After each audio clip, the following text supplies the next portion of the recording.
Okay, so I decided to have a revisit the Charlie Kirk assassination saga um, because of the latest that Candace Owens was backing the John Bray theory, and I was being reminded that I did a couple of check-ins, some question and answer sessions, and if I recall correctly, this is what I was thinking. I kept getting a consistent no that John Bray's exploding mic theory was not entirely correct. And so I thought, well, this would be a great opportunity because I did a couple of readings in the past, and I thought, let me just go over the whole reading again as a practice and a test for me and receiving answers consistently, just as a practice for myself. Anyway, I thought I would share it with you. And of course, take everything that I say with a grain of salt. When I um, checked in regarding the clarity level, I mean, these are topics that are beyond my ability. So to understand or to find the right words to clearly ask questions. So what I got was my reading here is about 70% accurate. Again, take that with a grain of salt. This is all for fun. And, in this reading, I just ask you to join me in my fantasy that all theories converge and all could be true all at the same time. So, all right, so here we go. So, as I said earlier, um, I consistently kept getting that John Bray's theory was not completely correct. it, I just got a very weak yes, like, oh, you could say that, but it's not the whole story. Anyway, I'll do my best not to read off the my all my writings because it's terrible, it's boring. What I got was John Bray's theory is only minimally correct, but that there's another person, uh, Ty Norman, I believe. Anyway, he's on X and YouTube. I think he's called "We Are Not Going to Mars." Now, um, he has kind of a very combative energy, and he doesn't get a lot of attention. However, I have consistently gotten, and I think, and John Cullen is also in the same theory boat as We Are Not Going to Mars. The theory of drones being used, infrared bullets, which for me, I originally got that there was some kind of bullet that you can't call it a bullet, but that it was a bullet, that it created a bullet type wound. And I also got in the very beginning that something was from behind, something was coming from behind, somebody on stage was part of it, all this from behind. And this is the theory that, and I'm sure I'm butchering it, but that Ty Norman and John Cullen are using, that drones were involved, infrared bullet systems, and I got all yeses. And that um, that theory is mostly correct. However, um, the Mike theory is also like all of these people have partial truths. All things converge, and all things, even the electrocution theory, all may have happened all at once. Okay. I know, bear with, this is just my fantasy. I'm trying to make everybody right. Okay, so let me see here. When I asked, yeah, both have partial truths. Ding, ding, ding. Two or three things happening at once. Ding, ding, ding. That's when I get a hot yes. Um, yes, infrared weapon was used on Charlie Kirk. Yes. And what I got, sorry, and drones were used. Yes, it's a big topic and my mind is whatever. Um, Yes, something came from behind. The infrared bullet came from behind. Yes. Um, what I got, let me just see, is that when I was asking about explosive mic theory. Explosive mic. Was there an explosive mic? Mike, I kept getting mixed answers. And when I get mixed answers like yeses and nos and yeses and nos, and then I can't, it tells me that there is an incorrect word being used and the universe can't answer directly. And what I got was about the mic, that it was not intentionally set up as the killing device, that it was not intentionally, like explosive material was not intentionally put there. And that the event of what happened to it cannot technically, I know, and like I said, take everything with a grain of salt, technically cannot say it was an explosive event. What I got was the infrared energy bullet that came through. I guess two of them came through. I definitely got one. Um, and that infrared energy is so like powerful or electrical that the heat that it was, what did he call it? A heat and incendiary event. That's what I heard, that it wasn't an explosive event, but that the heat and the electricity hitting that under the shirt mic created a fire incendiary event that broke it open, and a shard did come up and hit his neck. Yes, that happened, as well as um, the high electrical heat signature of that also affected perhaps the external mic, or it was the internal mic that also created an electrical shock as well. So see there, three theories all converging together. Anyway, this is my fantasy. But it kind of at the same time makes sense. So it didn't get, yeah. And regarding so I was kind of curious about the mics, the road mics, and the factory being blown up because no coincidences. And what I was getting, and this is, I just don't know the right questions to ask. So take this part, grain of salt. But yeah, what I was getting was that the mics were intentionally faulty. All the mics being manufactured there, I wasn't sure if they were designed to be faulty, but that they were faulty, and this heat and incendiary to do what they do, yeah, but that it wasn't designed for the purpose. This was an accident. This was a thing that they didn't account for, right? It was the infrared bullets, the drones, because there were drones flying, there was a plane flying.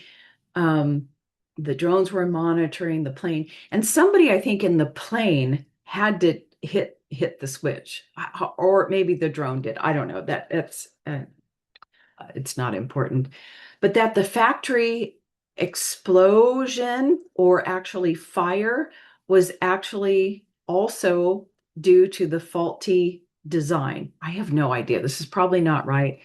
I'm sure John Bray's theory is completely right, and they just went and exploded the whole factory. But I just kept getting that the mics were faulty, and it was bound to happen. Or maybe the owners knew that he was wearing a road mic. I don't know.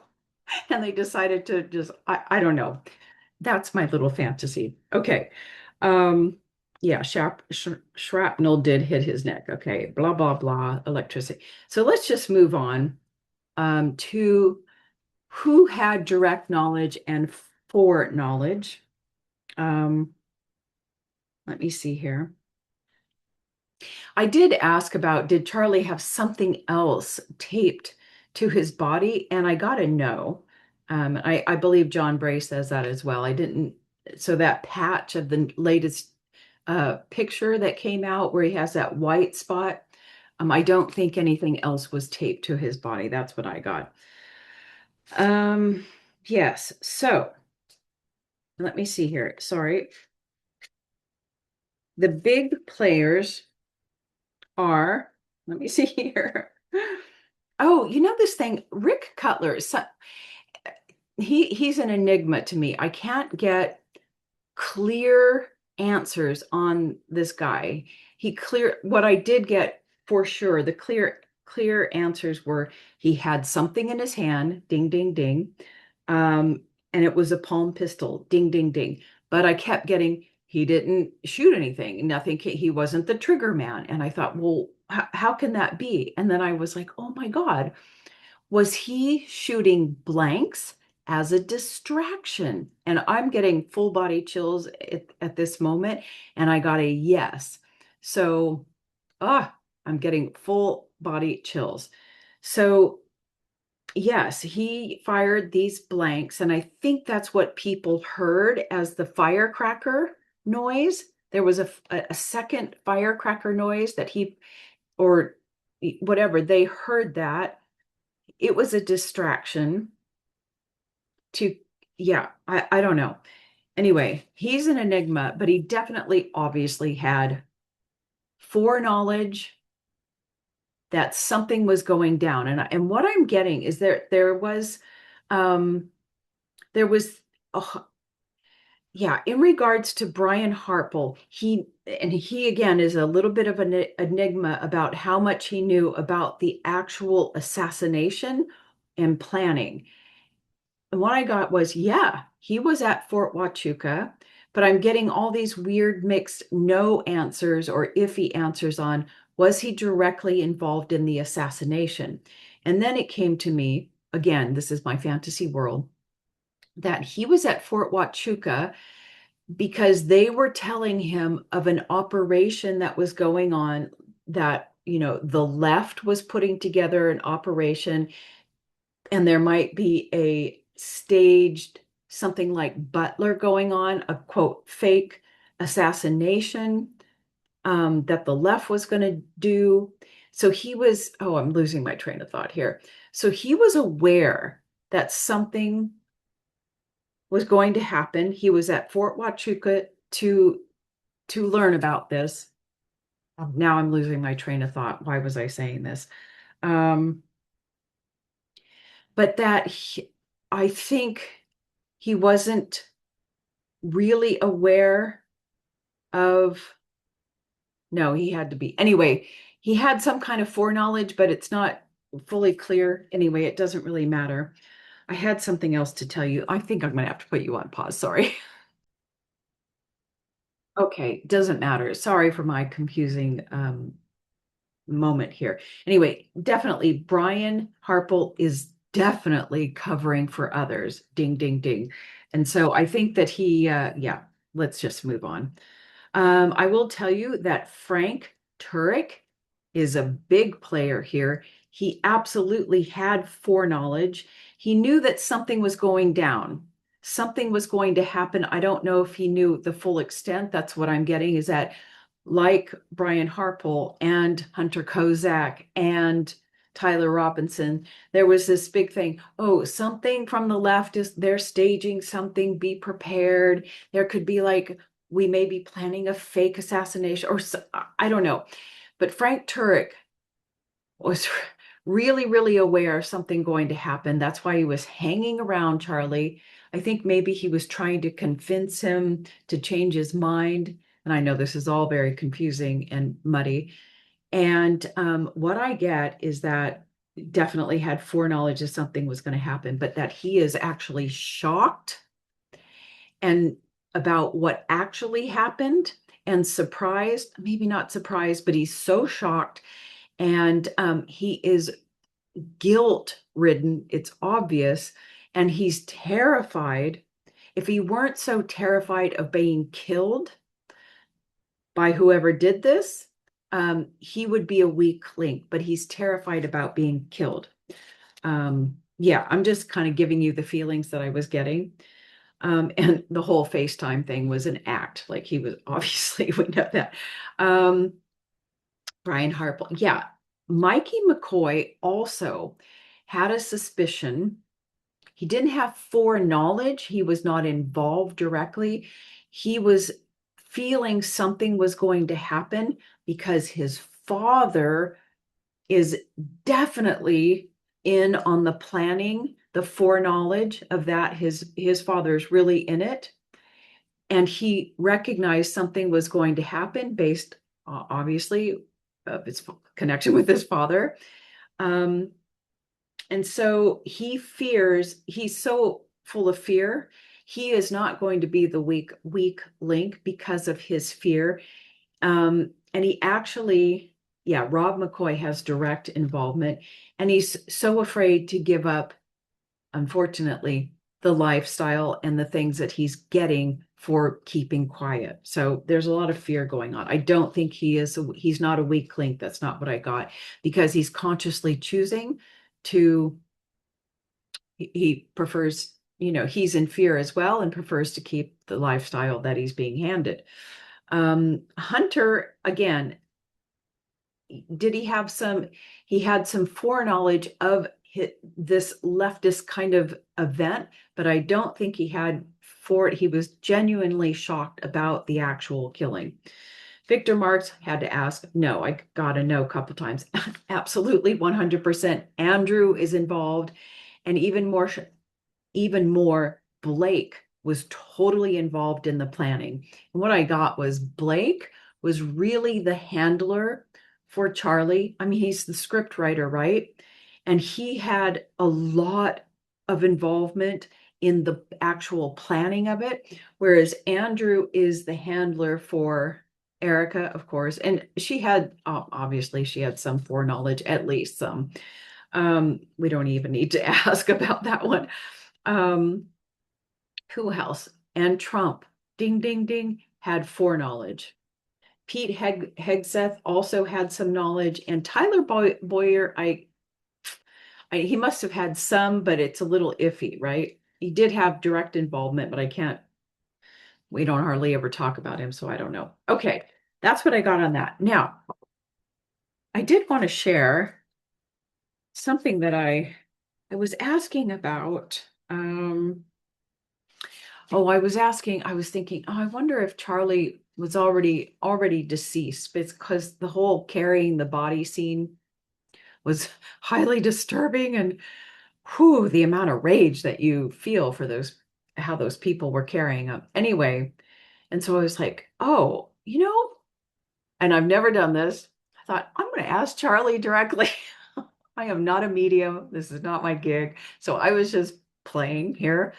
And the way I asked the question, I was asking to be connected to the energy stream formerly known as Charlie Kirk. And now I'm going to cry. Yeah, because, and this has never happened. This is something completely new that took me off guard. As soon as I asked for that, when my answers come through the body, energetically, it's a downward motion and it hits me in the heart or the neck, and my body, it starts like this or it gets real straight. But when I asked to be connected with the energy formerly known as Charlie Kirk, there was this huge energy pulling me upwards. And I could immediately feel, of course, this is not the personality known as Charlie Kirk. This is the being, the energy behind it. And it's a huge, beautiful, powerful energy, very old. It was just beautiful. And I did get an image of what this being may be. And I hesitate to share it here because it may throw people off.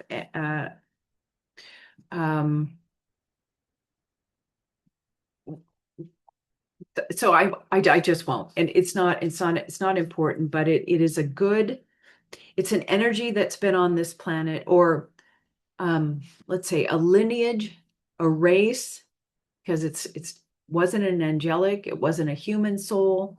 It was, let's just say, more out of this world, maybe galactic kind of energy. Very old, has been with Earth for the longest time, and is part of the good faction of this group.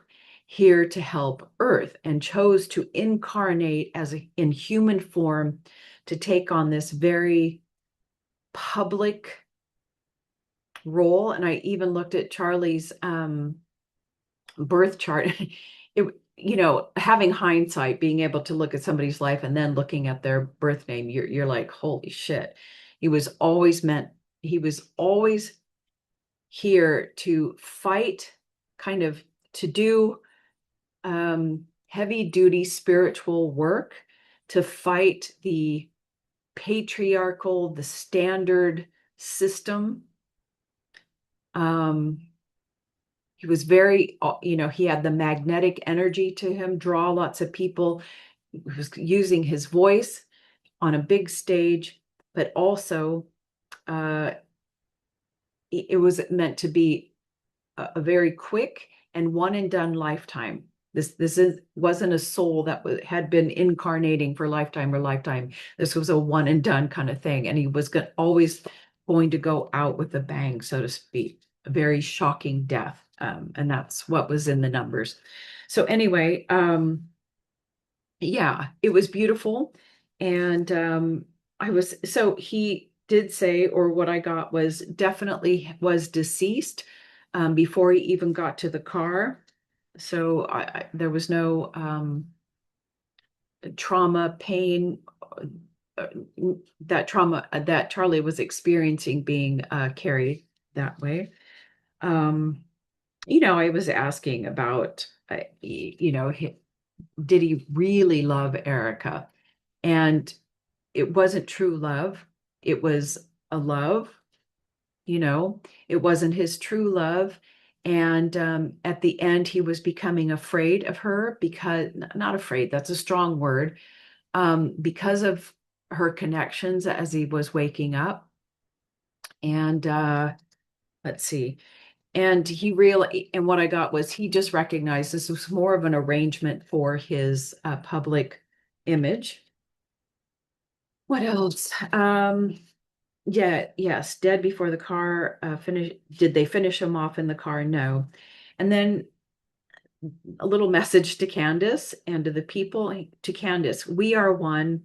Keep going. The truth will win out. And I saw her riding on a horse, which I guess could be the Joan of Arc image because she chose the Joan name as her Catholic name. To the public, once again, it was really more beautiful the way I heard it and felt it. But then as soon as I came out, I forgot the words. So forgive me for just saying this so without feeling. But again, we are one. I honor you. Do not be sad. Your strength matters, and I continue my work through you. He did have a message, however, for Frank Turek, and he said, because he said, be wary, brother, you are walking on hot coals. So this shows me that Frank Turek is in this like guilt, yeah, where the other people are just cold-hearted, he's actually struggling with his soul on this one. Let's see. Yeah. The weak links that I got in this saga are Justin Davis is a weak link, yes. And I think he was part of the security team, and we hear nothing about him. And I don't think he had anything to do with the planning, but he is a weak link. Terrell Farnsworth is actually a weak link as well. Oh, yeah, I forgot to say. And he also, I was getting iffy. Was he directly involved? Did he have direct foreknowledge? Did he know it was coming? And I was getting not so clear answers. I think he had a suspicion like something was going to happen and that he was genuinely shocked. And when he's doing the video, I mean, to me, his whole energy, I'm just reading the energy. Of course, doing the video, it's all about him. But what I see in him is actual shock.